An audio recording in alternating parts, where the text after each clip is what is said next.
Hello, good morning, everyone. Welcome to the Every Nation Church session. My name is Pastor Mark. Today, we're going to go for a marriage enrichment session. We're glad that you have joined us today. And our topic today is a marriage worth fighting for and the 4 C's of conflict resolution. So glad that you have decided to join us. You definitely have made the right decision to join us this morning. So, what is worth fighting for in your life? And many people actually felt that when you fight for something, is something that you are really precious to you. Some people fight for their dream job, some people fight for their reputation, and some people fight for true freedom and friendships. But for me today, we want to fight for the person that we love, the person that you love. And we like to as the session goes, we like you to join us. If you can see at the bottom there, there will be a Q&A session. So as the session go, if you have any question, please key in.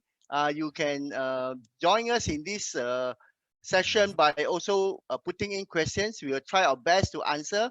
And go to slido.com, slido.com, or the QR code is scan it. The event code is #marriage, and it will be anonymous for anyone that write in the questions. So without further ado, we like to introduce the speaker to you this morning. My wife and I have known this person, this couple, Pastor Timothy and Teresa, since I think about 1988 or 1989, around that time. So it's been a long 30 over years, right? And when we were students together in Penang.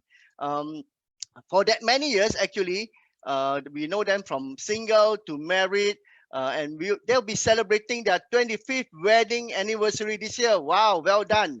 And not only the years and months that they celebrate together, but how they have lived their life to celebrate these 25 years. Okay. Since we know them for more than 30 years, and this is what I can say about them, is that they are very authentic and a down-to-earth couple. And they are the person that lead and counsel many couples, including myself, my wife, and myself, into uh, living a life as a married couple and also in parenting. So this is one couple that actually has lead a life that, and they show example of it. So both of us, my wife and I, look up to them in terms of this marriage and parenting. So with that, actually, I would like to you all to welcome this wonderful couple, Pastor Timothy and Teresa Loh. Let us focus on what they have to share with us. A marriage worth fighting for, the 4 C's of conflict resolution. Over to you, Pastor Tim and Teresa.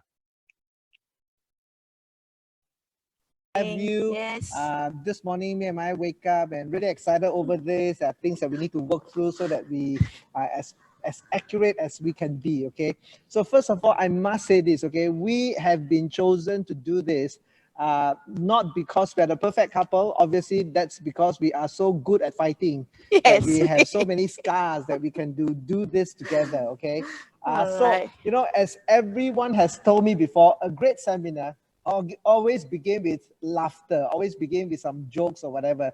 So today I'm going to humor you by showing you our old photos. Okay, so if you are all sitting here in this seminar, I ask you to take out your IC and look at one another photo. That is already a good laugh. Okay, so I'm going to sacrifice myself. You're going to watch and see some of our younger photos, and my wife is going to tell you a little bit about our journey. Okay, so Teresa, all yours. All right. The first picture, okay, actually for him it's a joke. For me, it's not a joke. Look at me, I'm so pretty. Yeah, that is our picture of our courtship. Yeah, when we are in uni. Look at both of us. We are so thin, right? Today, this is a joke. We are so puffed up. This is not the real version. The real version was then, okay, during our courtship. Then follow on with our wedding picture. Yeah, 25 years ago. And then with that was that newlywed picture. Yeah. Then you can see already the sign of growing. Well, then after that will be the family picture of me, both of us, and our 3 boys when they're still young. Oh, sorry. Now only they're showing the picture. Wow, I'm moving so fast. So, okay, I thought it's at the side, they will show the picture. So now, okay, come back again. This is a picture of me and my husband. Then, yes, our wedding, yes, photo. 25 years ago. Then followed by our the newly wed. All right, look at that. Okay, then, yes, the next one, please. All right, that is both of us and our 3 young boys. Okay, then the last one, not the last one. This one when my children were still younger. Then the current one was just 2 years ago during Chinese New Year. So as you can see from there, my eldest this year already 23, my second, which is already 20, followed on by my third, 17, and then my youngest, my daughter, she is 12. So basically that. Okay. So I want you to know that we are happily together, and right now my mom is staying together with us. Fun facts for some of you who do not know us, we have 3 boys. They were all 3 years apart, and we stopped, but after then God said don't stop. All right, then 5 years later, so what we did was when we stopped, we did everything medically possible not to have kids, and then but 5 years later God gave us a child, and that was our precious girl Joanna. So we really celebrate and just God's grace and goodness in our life. Okay, so this morning I want to say this. Okay, now I know that every one of you potentially have certain thoughts about marriage seminar. If you're a man, you potentially are not too keen about this kind of a thing, because every man thinks that our marriage is perfect. Every man thinks that, you know, we are doing well, and so potentially you are dragged by your wife, or someone told you that you need to come to this, you know. So this may not be your kind of a thing, which really that has been my story as well. So let me share you a little bit of a funny story. Many years ago, when we were still potentially having 2 kids, I think, we were invited for a marriage getaway. It was done by Alpha Marriage, and I will never forget. You know, I tell myself that I won't pay for this kind of thing, but since it's an invite and, you know, it's free, so we went. So part of the marriage enrichment course was we are supposed to spend a day and talking through some of marriages, and they gave us a little form where we fill up.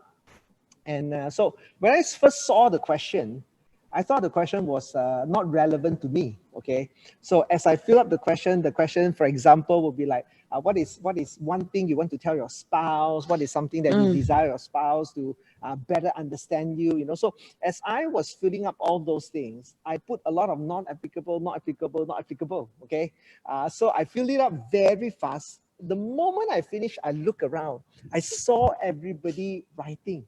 Then I turned to my wife and I say, wow, I didn't know so many people have so much things to write.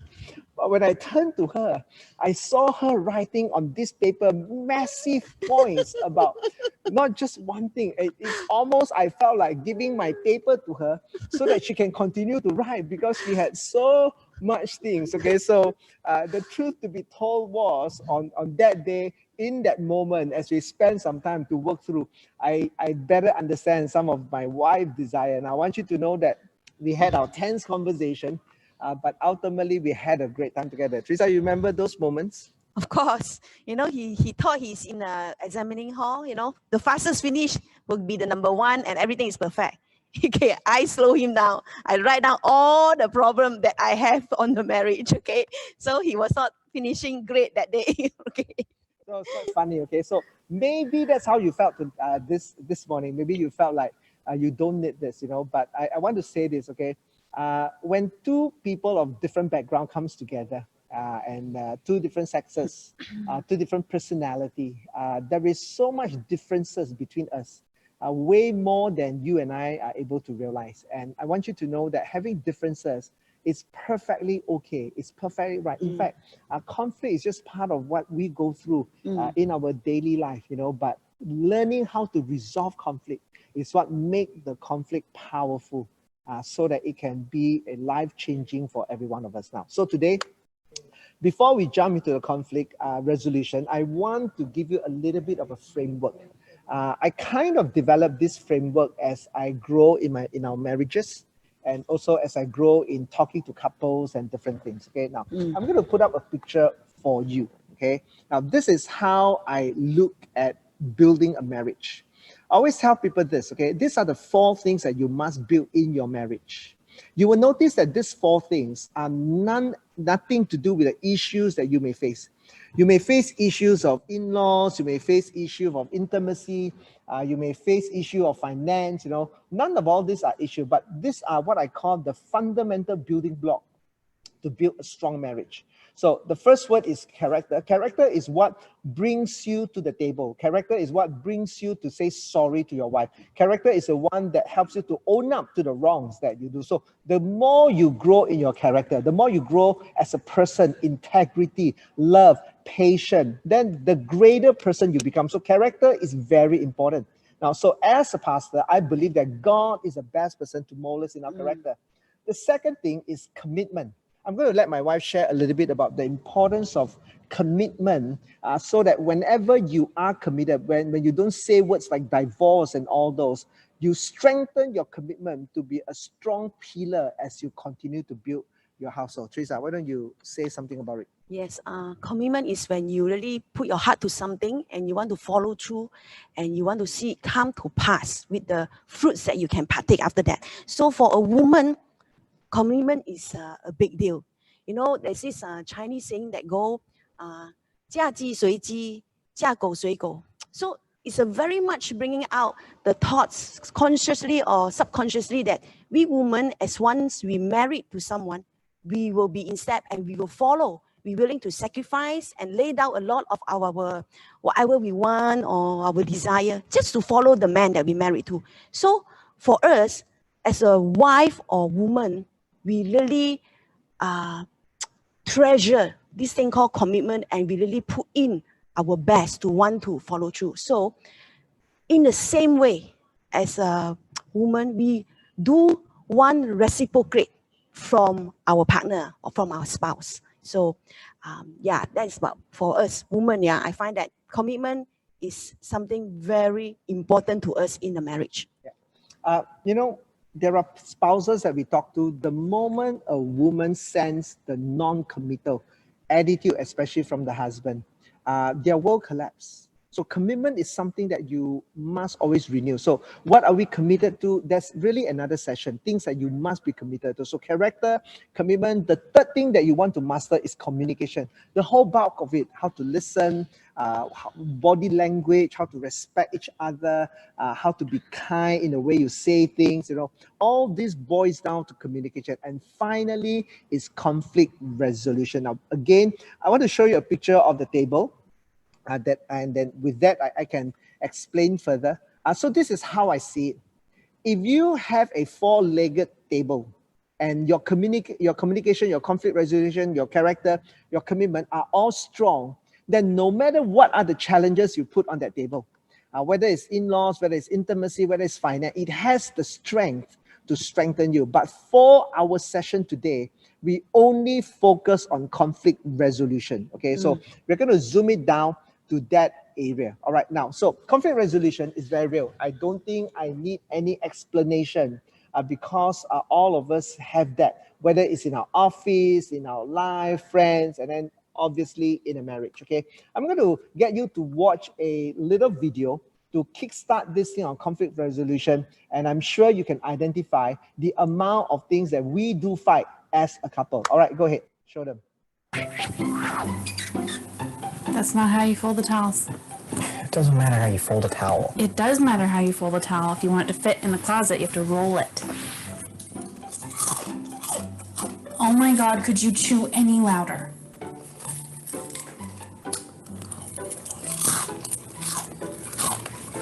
This goes on here. It takes 2 seconds. Well, then the next person who comes in will do it. That's not the point. Hey, did you throw away my leftovers? No. I could have Oh, you bitch. What did you call me? Nothing. The toilet paper goes over. It's printed that way so you could see it. No, the toilet paper goes under so that the cats don't get at it. That makes no sense. What do you want to get for dinner? I don't really care. Then just pick something. You choose. Told you. Shut up. I don't see why I have to put the utensils face down. Because when they're sticking up like that, if someone trips and falls, they're going to impale themselves and die. That's literally the stupidest thing I've ever heard. I'm not playing this game where I list every single thing and you shoot it all down. I'm not doing this again. Well, then I don't know what to tell you. Oh my gosh, watch this. This is the best line. Did you watch this without me? You weren't home! Seriously, 6 more inches and it's in the sink. Well, then put it in 6 more inches. I get it. I get it. Anything will be fine. It's Fine. food.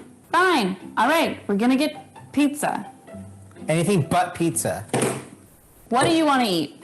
That is Bill Paxton. It is Bill Pullman. Bill Paxton was in Aliens. That is Bill Paxton. That is him. Game over, man. That is that man right there. Why am I going to put him away? I'm wearing them tomorrow morning. I don't care if you're wearing them tomorrow morning. I don't want them just sitting by my side of the bed all night. Why do you do this? You squeeze from the bottom. The next person doesn't have to squeeze then. It's toothpaste. It's not like it's hard to squeeze it from a new area on the tube. Why are we fighting about this? Why are we fighting about this? Why are we fighting about this? I'm sorry. I shouldn't have made you make the decision.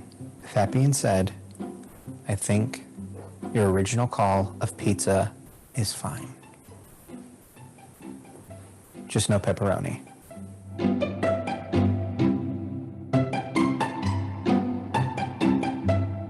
What do you want on it then?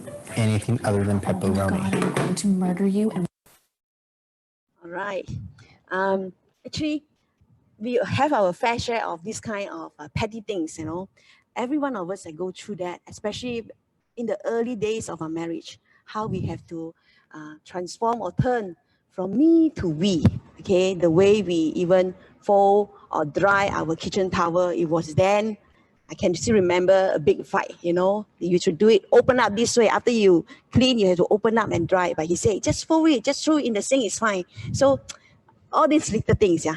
Okay, now, all these bring about conflict. Do you know that conflict really can bring out the worst in us? Because we feel that we are violated.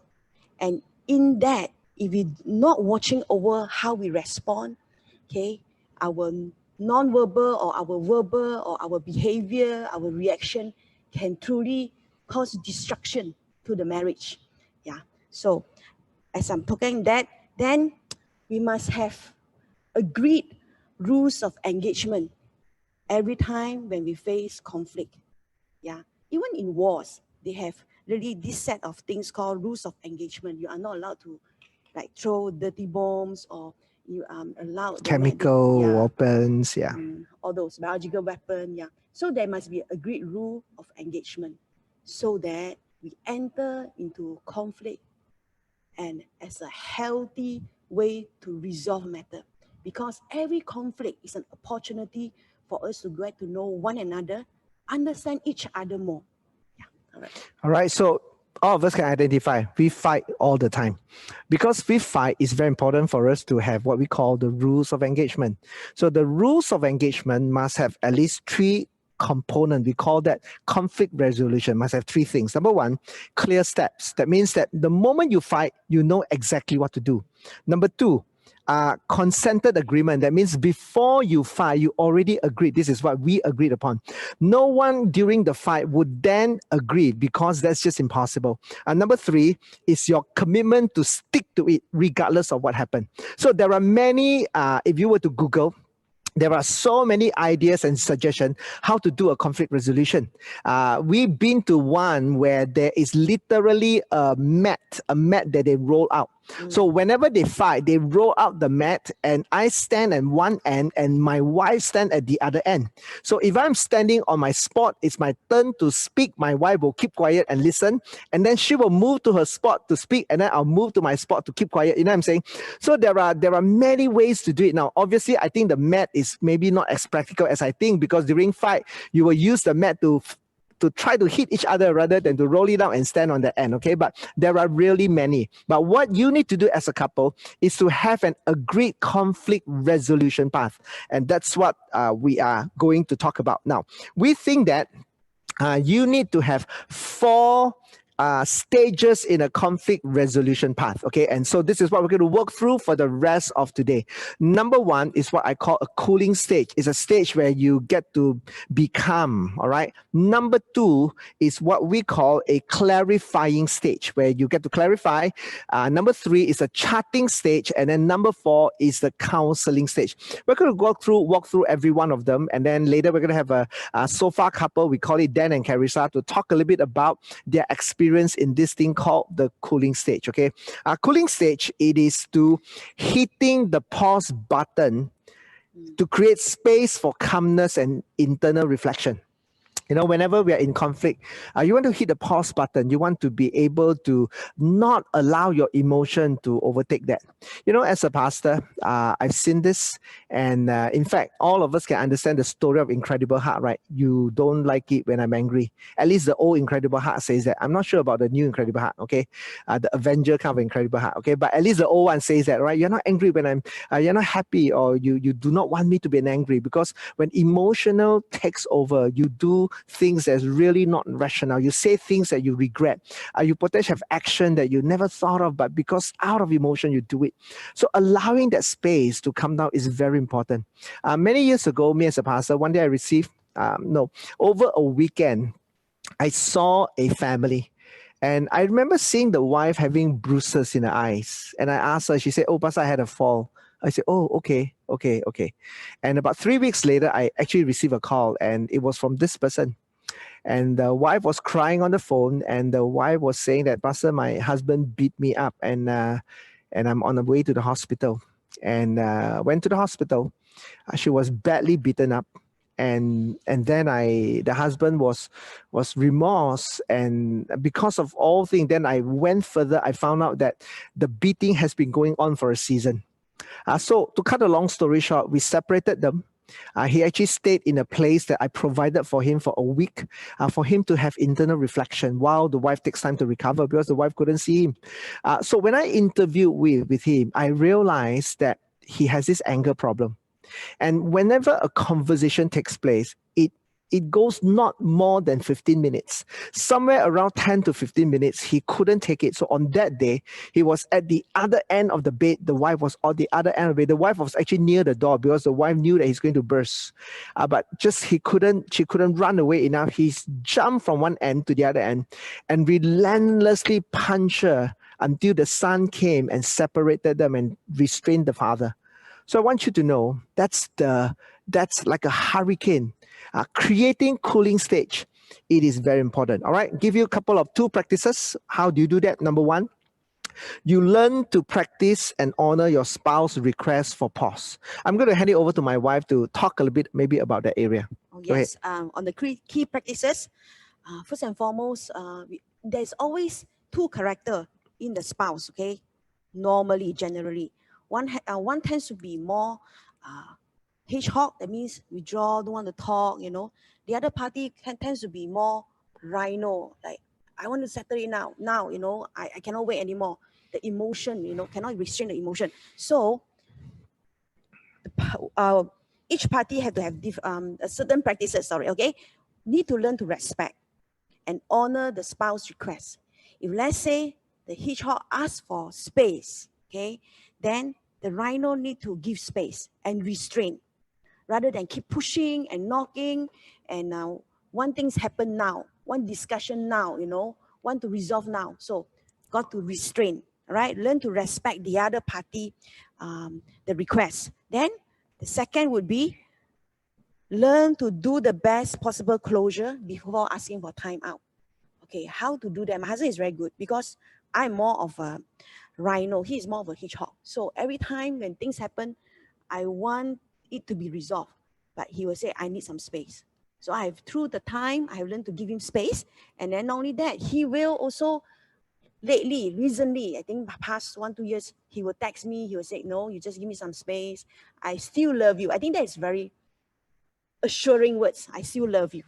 You know, I still love you. We will pick it up again when he's ready. So I find that's very beautiful, to contain the conflict and the outbursts. Yeah. I know you're wondering in your mind, but we are so angry. By then, maybe you already said a lot of words that's very hurtful. You not only, sometimes when we're emotional, when we fight, we try to hurt one another, we try to attack one another. So we'll say words like, the way you think is exactly like your mother. Well, immediately now the war is not between you and her, now it's with the mother. And then the other one will respond, yeah, I'm like my mother, but you are like your father, your grandfather. Well, then suddenly the whole clan. After that, it comes to the race. You are Malaysian, that's why you think like that. Wow, you know what I'm saying? Then it really gets complicated. So emotion can really drive you to say things to hurt one another. Restraint is very important. Pause, the pause button, and then do the best closure. All right, best closure is like, okay, I know I'm angry, but I still care for you. Give me space. The best possible closure. Now, what's the pitfall? The pitfall is we insist of settling the issue. And when your spouse is at a breaking point, I've known couples who go to the man and say, you have no, I'm trying to say, you have no, you should do that, okay? And or you are so coward. You must be a man to face up. You're like a woman. You're like a CC. I mean, I've seen some of the horrible words said by the other person when someone just feel like retreating. So cooling stage is very simple. Hit the pause button. Who should hit the pause button? Both. Both needs to be responsible to say, you know what? I'm too emotionally charged. I need to hit the pause button so that I can take a little break. All right. Now, what I'm going to do is we're going to interview a couple, Dan and Carissa. Okay. Dan and Carissa is a couple that we're going to interview, and the focus is about how this cooling stage has helped them in their journey of their marriage. All right, Dan and Carissa, are you there? Hello, knock knock.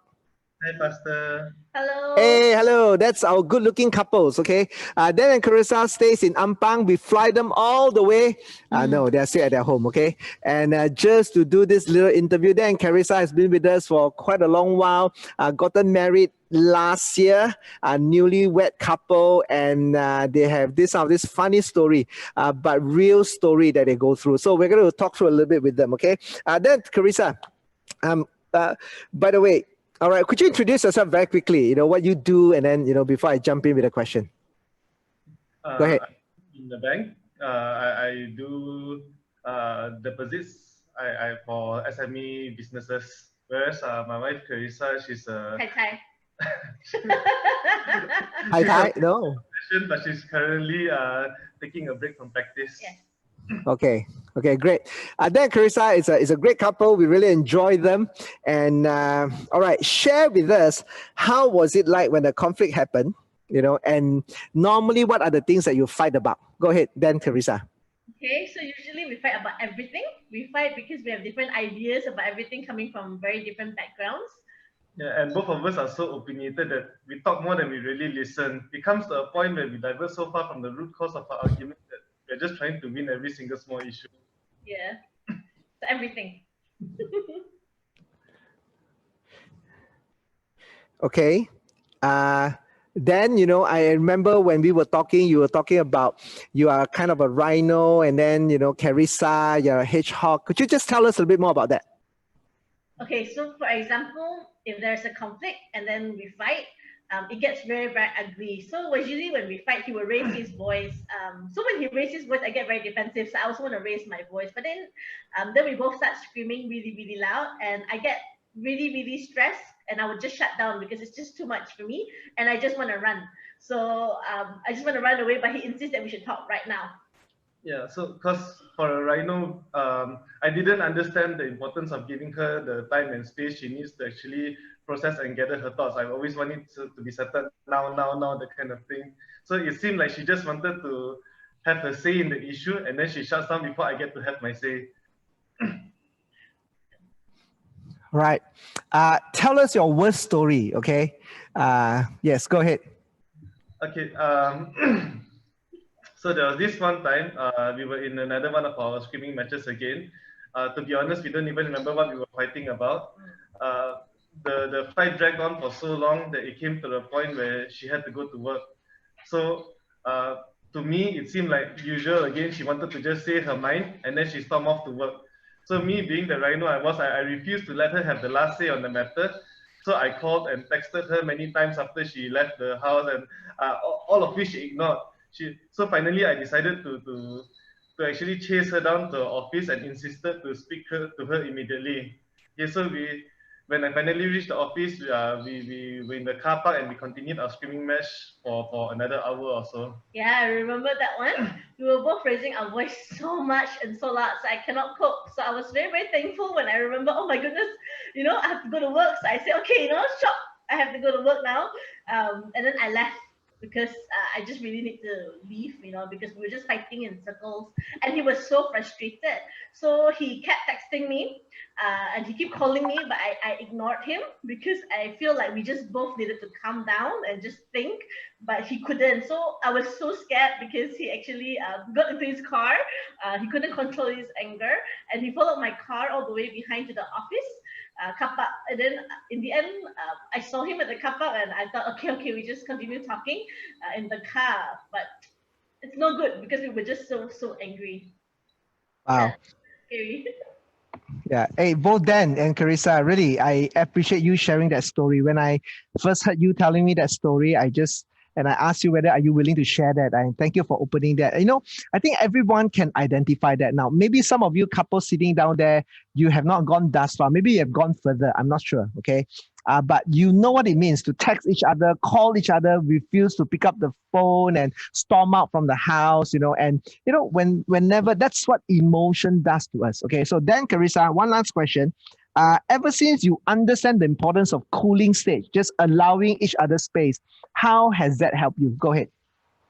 It helped us to really resolve our conflicts a lot more effectively and amicably. I had to learn to respect her different personality of a hedgehog and that she processes things differently. So giving her the time to process her thoughts also indirectly helped us both to calm down and address the root cause of our argument instead of diverting into all the other topics and arguments. Yeah.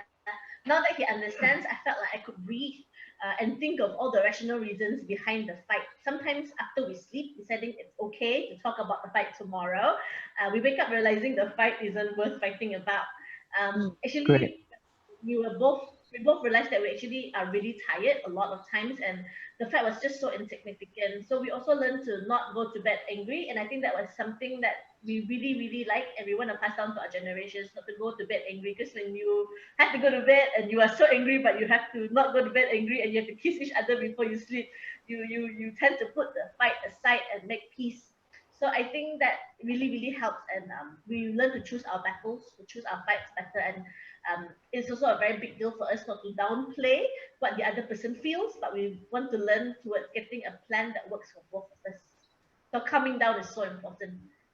Yeah, thank you so much. Thank you so much, Dan and Carissa. I really appreciate you both for sharing your story. Every one of us can identify with that.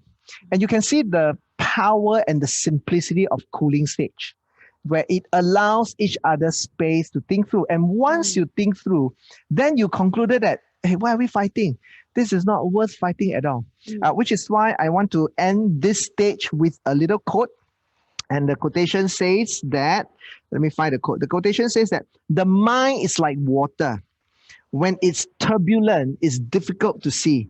When it's calm, everything becomes clear. So if you have your spouse with you right now, turn to her and says, when it's calm, everything becomes clear. Okay? When it's calm, everything becomes clear. All right. Now, I want to move you to the second stage. So typically, this is what happened between me and my wife. Yeah. Once we both calm down, cool down, then we have the ability to better talk through. So the reason we talk through is because we wanted to clarify, why do we fight?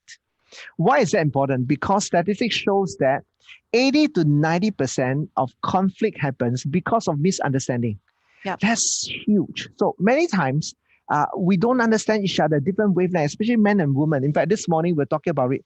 My wife will say this: my mind, I seize it, I go for it. My woman needs to? I need to feel. It always comes with the bout of feeling, not just my mind, but there is a feeling attached to it. So I take a while to respond, or he can see me as like I jumble up everything. You know why I can't see it clearly? But for me, I say the emotion is involved. I see it from different way. I don't know how to tell him, but that's basically what I try to express to him. Yeah. It's beyond just my mind see things, but There is an emotional attached to that understanding and thinking. Okay, so I'm trying to feel what she's feeling. Okay, that's my job. All right. Now, so the clarifying stage, the definition is seeking to understand each other and narrowing down the issue. You want to be able to narrow down why are we fighting. Let me give you a story to begin with. There was a couple that I have been helping, and one of my little frustration is every time when they fight, they are not able to have a clarity why they fight. So I've been teaching them on how to do this part, which I'm going to show it to you, and then you get to do it later. Yay, that's the nice part. But nobody watching you. Okay, don't worry. Okay. Now, so what happened is this, and there was this one time they fought, and then they said, we fought again. So I said, could you tell me why did you fight? Then obviously the wife texted, we fight again. I said, okay, could you tell me why did you fight? When both of them text me back, I realized they are both fighting for things that is so different. So I told them that I'm not going to see you all. Could you sit down and agree what are you fighting first? A clarifying stage is to achieve so that both are at the same page. Let me give you a couple of key practice and then we're going to give you an example. All right. Number one, learn to listen to your spouse emotion. How do you feel? And his or her understanding on the issue. What are we arguing about now? For you to clarify a matter, it takes two stages. First of all, you must understand how does a person feel. So whenever we are in a fight, I need to know how she feels. Okay, because the feeling and the issue are attached together.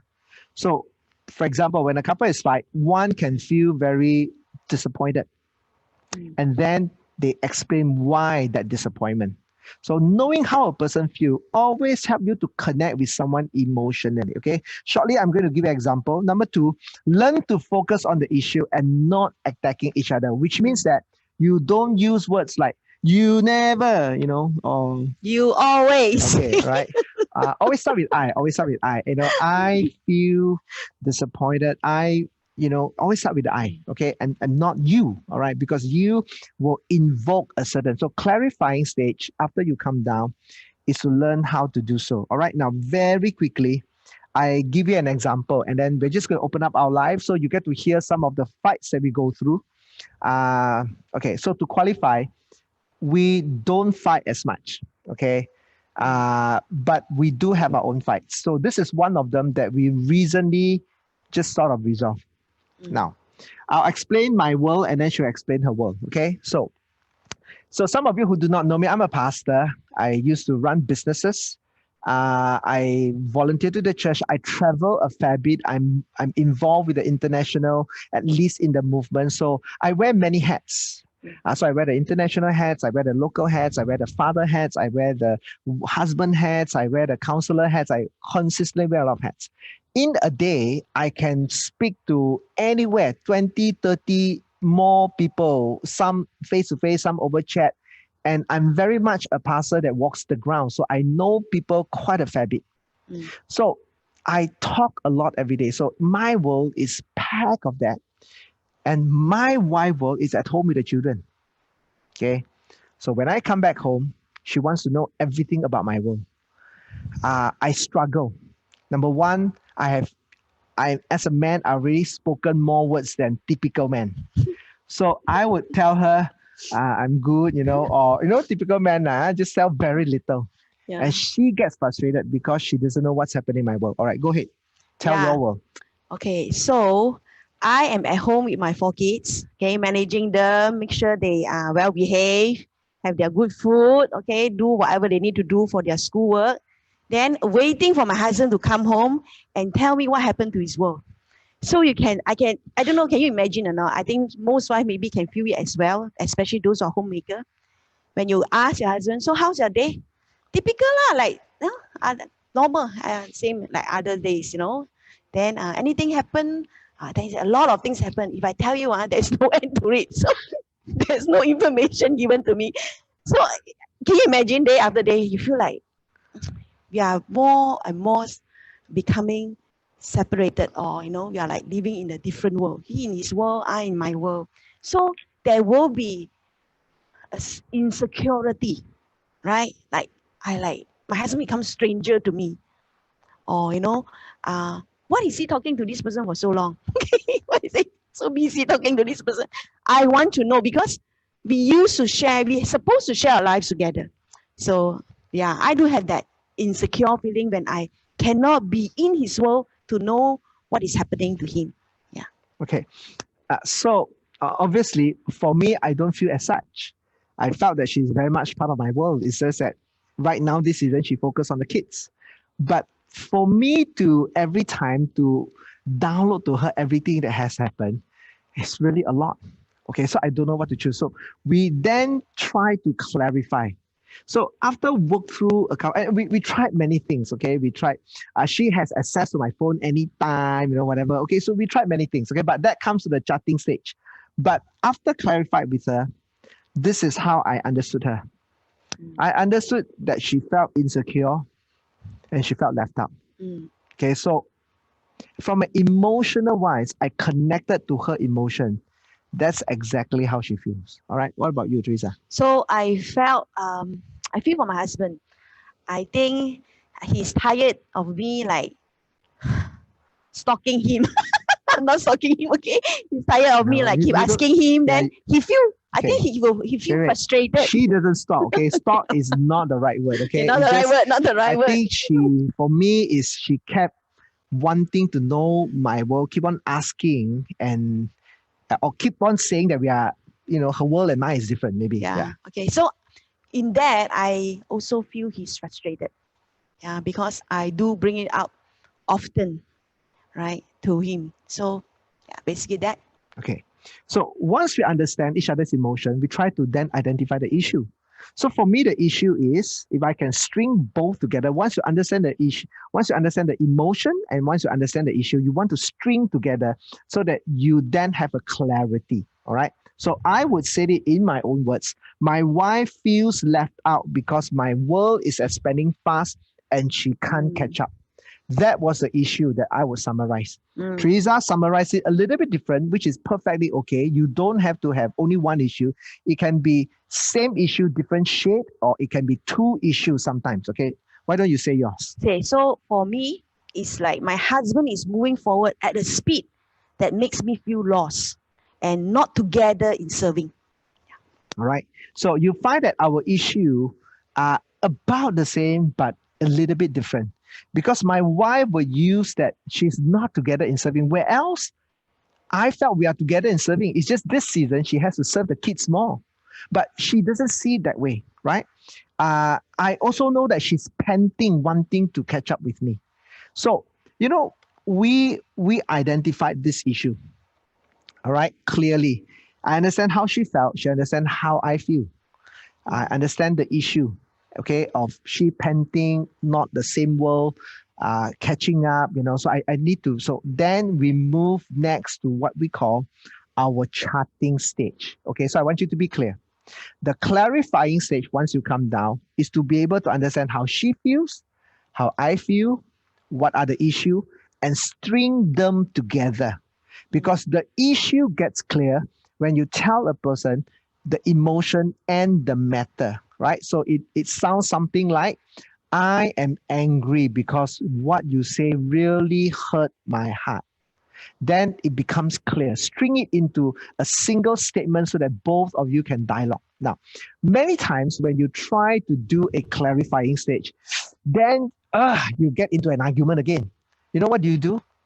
You go back to cooling stage. You hit the pause again and say, okay, I think today is not the best time for us. Okay, let's go back to cooling stage.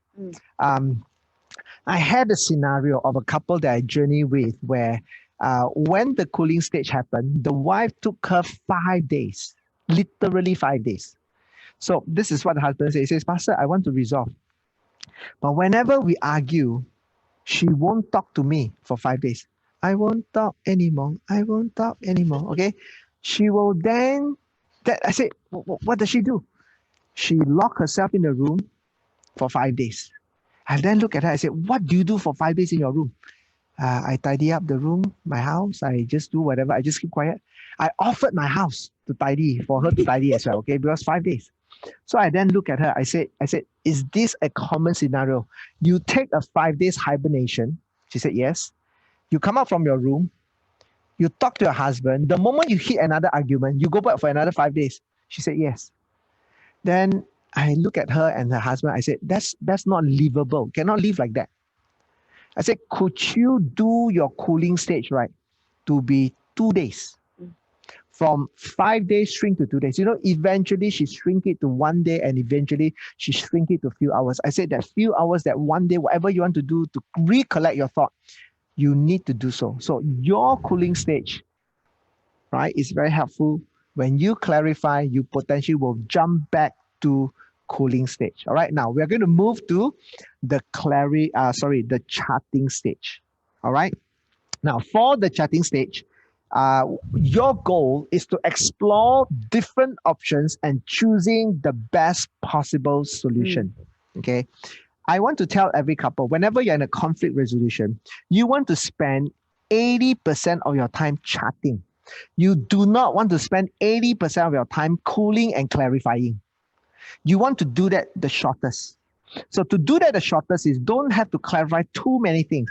Clarify as one thing and chart a way to bring a solution. So charting is where you want to explore as many solutions. Let me give you 2 key thoughts and then a quick pitfall. All right. Teresa, you just want to read the key practices? Yeah, go ahead. All right. Learn to consider each other's feeling and thoughts. Then secondly, learn to make a we decision and not a me decision. Okay, so I'm going to say that, you can please add on, okay? So when you want to chart, you do not want it to be only your way. Everybody knows that when it comes to marriage, it's really the dying of me and then the rising of we. So you want to chart with a together decision. Do a we decision, not a me decision, right? So you begin to explore, what can we do about this, okay? Now, so the pitfall is, I only want it my way, right? We only want it our way. That's the pitfall. All right. So let me go back to our issue, and then because that's the way I think best to illustrate. So our issue was, she's panting. She felt left out, not in my world. She felt we're not serving together. I don't feel that, but she felt that. She feel insecure. I feel frustrated. So we came out with a few solutions. Number one, the first solution we did was, she can look at any of my phone, whatever she wants to know, she can. That's very simple for me. Number two, she can ask me any question. Whenever she asks me a question, then my job is to answer with love and patience. Okay. We tried that as one solution, but that didn't work out because I'll come back home, I'll be tired. She wants to talk, then I don't want to talk anymore. Right. Then we set up the Monday morning, right? Would you tell the Monday morning breakfast? Oh, so typically Monday morning, we used to come together, right, for breakfast. In the breakfast, we will bring up whatever matters that. Not used to, we still do that. It's just MCO, we don't do that. Okay. MCO, no time to do that. Everybody's at home. Okay. Like So so we will spend the breakfast together outside, when not during MCO, okay, outside, where we chat through matters. If I have anything, then for the last 7 days, which I think I can withhold back, and then I will bring up on Monday, from matters in my heart to matters of logistic and all those kind of things. Okay, then we will also look at our calendar together. Because we do different things together, so we will typically spend about with breakfast an hour plus. Then after that, we'll go for a movie together.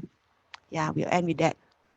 A quick morning together. Try to hold and have that boundary of only the 2 hours. Okay, so we then said that. So in that conversation, she will then ask me. She'll ask me about people. She'll ask me, oh, what happened to Every Nation World? What happened to Pastor this? What happened to that? Okay, so my job is then to answer her. In that journey, it really helps us to get to know better. I think she felt at least there were information given to her, and with the time set aside, I have better emotion to cope with it, to explain, whatever, all those things, okay? But for me, what happened was, the more we grow, as my world continued to grow bigger, so to speak, in a humble way, okay, as I will call it. I think the last straw for me was when we were in Macau. We had a breakfast with Pastor Steve and Deborah. Pastor Steve and Deborah, our leader in the Every Nation world, we had a breakfast together. And in that conversation, my wife broke down. Mm-hmm. And then part of that conversation was that she felt our world is so apart. So now not only I understood her emotion, I saw it in action. I saw how she had caved into that feeling of we are not serving together. But if you ask me, we are. Okay, so I know that. So there is a drastic need for me the Monday morning breakfast is insufficient. So I then came back to my wife and I said, I think the only way is you must step into my world. I said the best way is every Tuesday morning when we have our pastoral meeting, which we talk through the many facets of the church. I said, you must come and join us. And I'm glad that she came. Was it end of last year? I don't know when or this year. So she started to come. She started to come regularly every Tuesday to join us. And the truth to be told is this solution has resolved this issue for now, hopefully forever.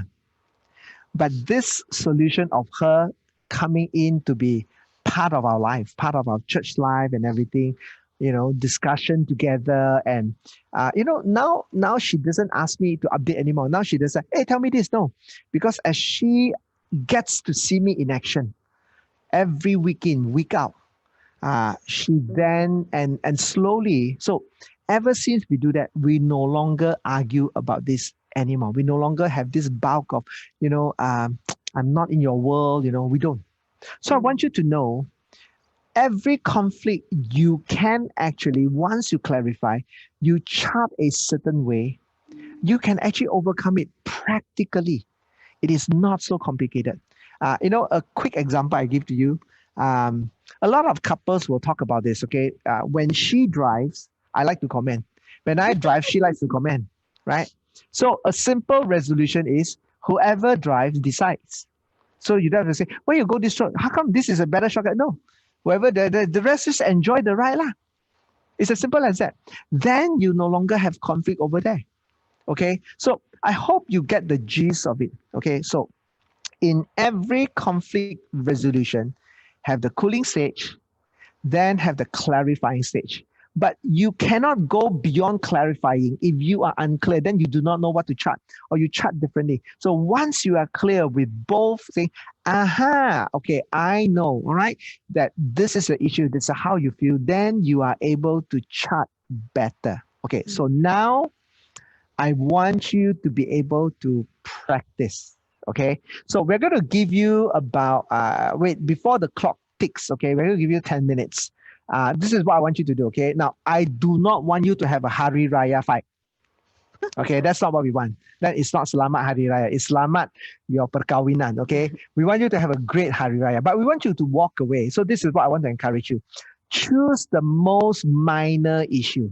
Choose the most minor issue. The most minor issue might be, when you eat, you tend to be very loud. The most minor issue is, when you wash your plate, right? Can you wash for everybody instead of you? I do not know. Okay. Choose the most minor issue. I want you to, first of all, practice clarifying stage. So practice clarifying. I'm expecting the woman and the man. The man will then say, I feel, let's say is washing the cup. So the man will say that, okay, when you keep on telling me to wash the cup, I feel not look up to. I feel my honor is not there. I feel you disrespected me. Right? And that's how you feel. Okay. Now she then will say that, okay, I don't know. I feel you're not with me. You don't wash the cup. You don't share my load. You don't understand my burden. One cup only, wash yourself. Okay, yeah.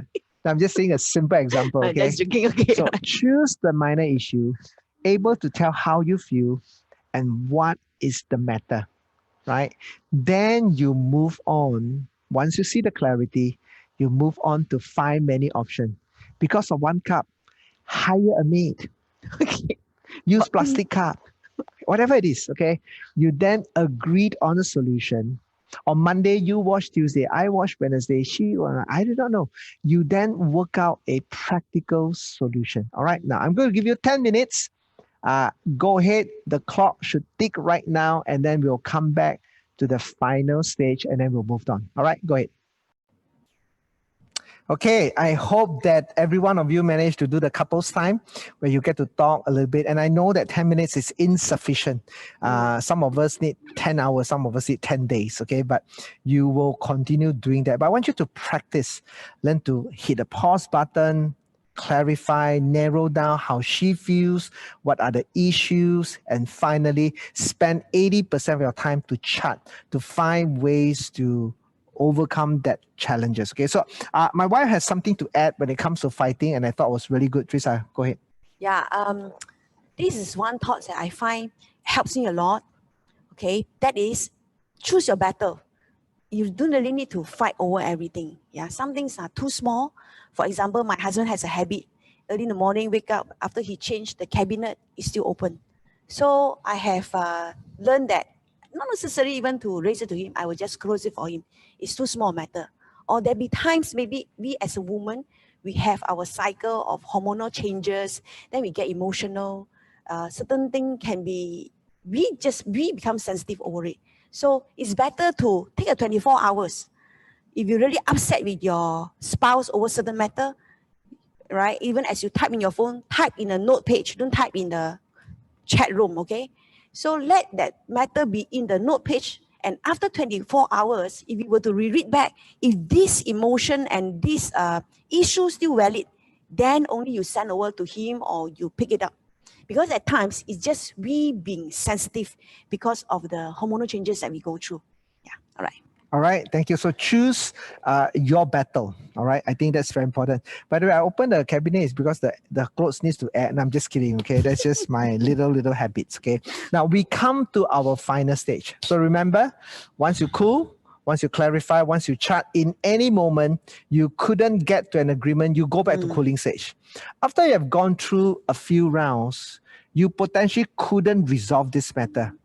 And we think that when you couldn't resolve this matter, you then come to the final stage, which is the counseling stage, which is where you look for someone for advice, okay? I don't want you to take the word counseling like as though, you know, you are so horrible, you need that. I want you to take counseling stage just positively. It's really a stage where we created, you are stuck in the mud. You are stuck in this unending loop, and you want to get out of it, then you actually seek for help. All right. So the key statement is humbling ourselves and allow a trusted couple to journey with us. You want to find a trusted couple that you can confide to, talk to, respect, and you want to humble themselves. I want to encourage you. Okay.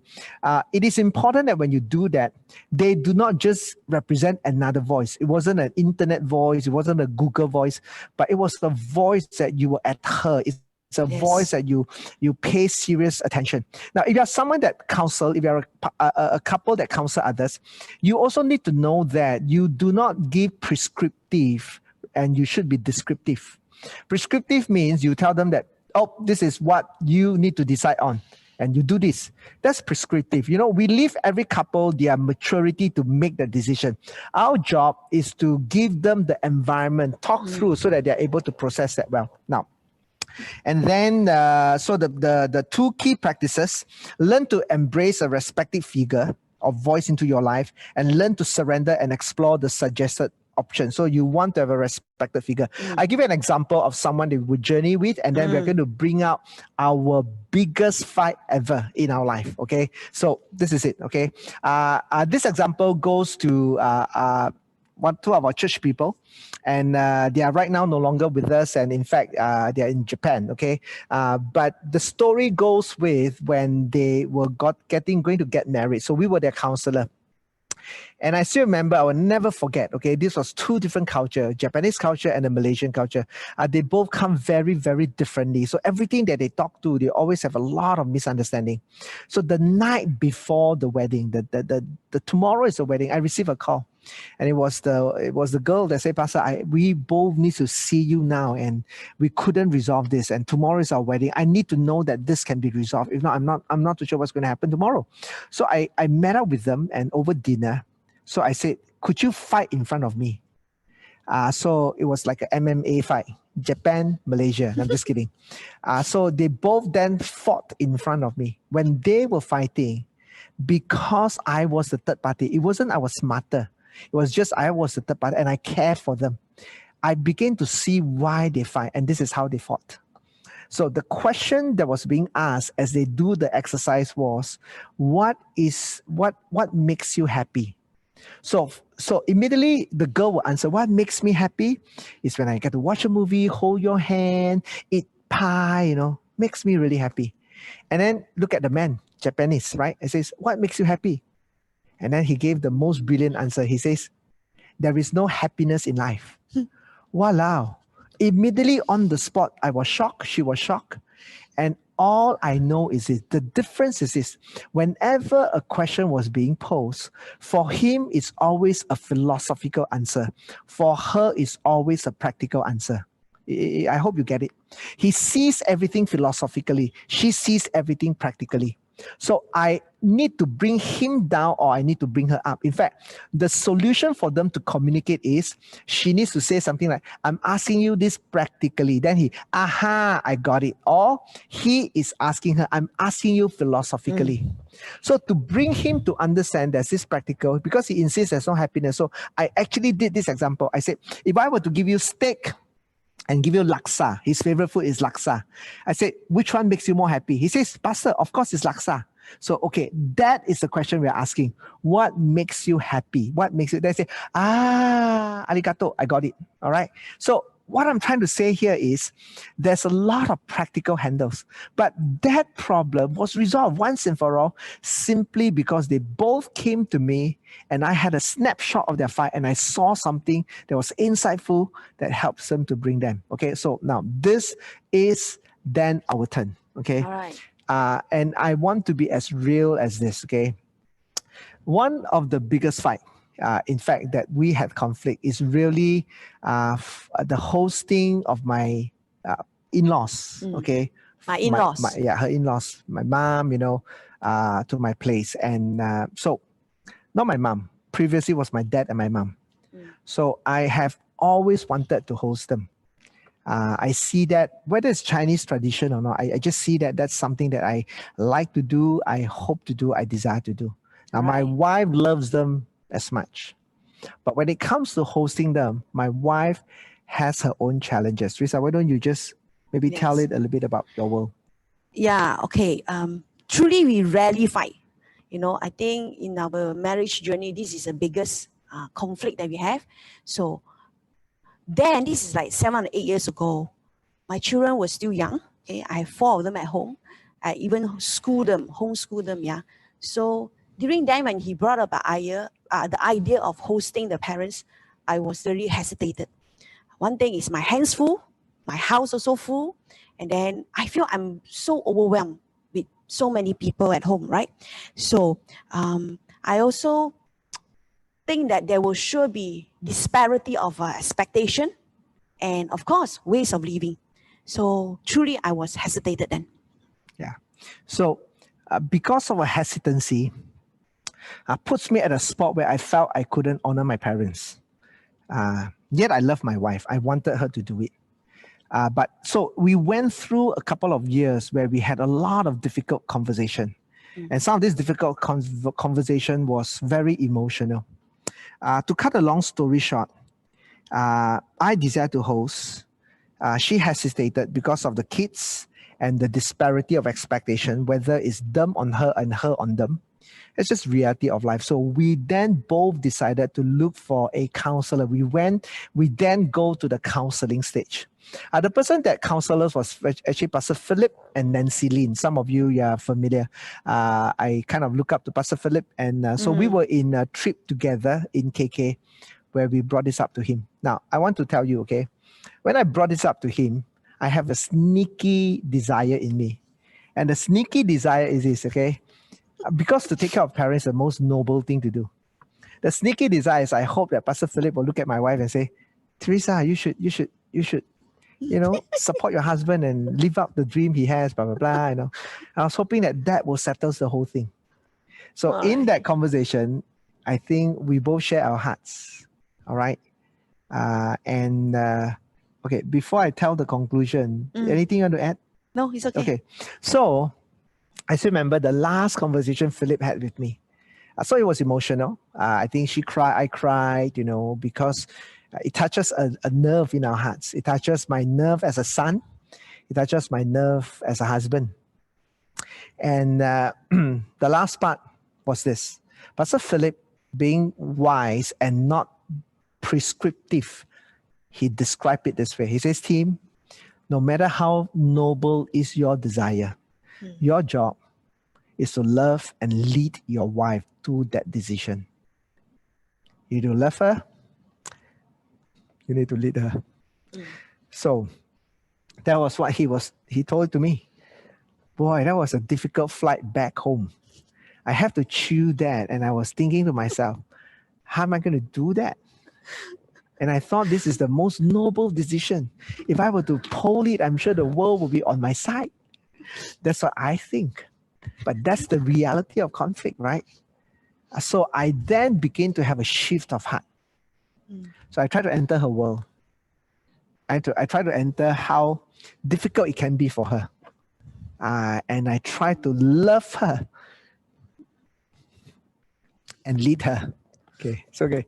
Into that decision. Okay. And then we actually get to make that decision, which is why my mom is with us. I'm glad that she's with us. I'm happy that she's part of our family. I'm glad that we kind of worked that through, and we no longer have to work that through now. And so that's my side of learning in and counsel stage, to heed the advice, no matter how noble, but to do what was given to me. All right, that's my part. Teresa, Okay. share yours. All right. I'm so glad we went for counseling. Why don't we do a poll now to see who will support me and who will support him? Okay, just joking. So anyway, actually, then God is already in the picture. In the midst of counseling, I already prayed to God. I already asked God to give me, prepare my heart to be willing to work in me. The beauty of us as a believer is God is in the picture. God is, the third person in our marriage, always. So, yes, 2 years, God do work in my heart. Yeah. And I already pray. I pray that God, you prepare me and prepare the in-law, so that when we stay in together, it will be of peace. It will be really harmonious, because this is a home that should be of peace, all right? So I think God has been, and God is very faithful to answer prayer. He gave me grace, He helped me. God is amazing. And He caused me to see that my husband is always with me, for me, and always assured me. So I thank God. I thank God that we have walked this far at this time. Yeah, I'm not perfect. I'm still walking my journey. That's it. All right. So anyway, that's our little story and how counseling brought us to a place where we get to do what both of us desire to do as well. Okay. So I think that's all for today's session. I think we have a couple of Q&A session. Mark, you want to take over from there? Yes. Yeah. Thank you so much, Pastor Timothy and Teresa, for just sharing your heart out, for being just authentic in how you share your life, and the practicality you put into these 4 C's of conflict resolution. So it really inspire many couples here to do that. Okay, before we go to Q&A, there's some admin I need to do, because I know we passed the time that we said we wanted to fix this session. So what we are going to do now is I just share a bit on what we're going to do now. There is a we will be sharing a chart with you all, the 4 C's of conflict resolution chart. We will share that. So please get that chart. There is a link being shared on the screen. So all is hgmd.la/resources. hgmd.la/resources. Go there to get the chart that talking about the 4 C's of conflict resolution. And What we're going to do after this, I'm going to get your feedback. Offline, you all can do that, but we would like you to join back the Q&A immediately after this. The feedback, please go to hgmd.la/feedback. We would like to hear from you. Every Nation Church, as we organize this marriage enrichment and especially today's topic. So one more thing, if you want to speak with someone and connect with us, also go to this feedback link, hgmd.la/feedback. Go to this link and put in your contact number. We'll get someone to contact you. So please help me to do these two things. One is to get the resources, the 4 C's of conflict resolution. And the secondly is to just go to hgmd.feedback, hgmd.la/feedback. That will allow you to put in your names into if you need someone to talk with. Okay, with that, we would like you invite you to stay with us to go through the Q&A. However, if you need to go, thank you so much for joining us for this session.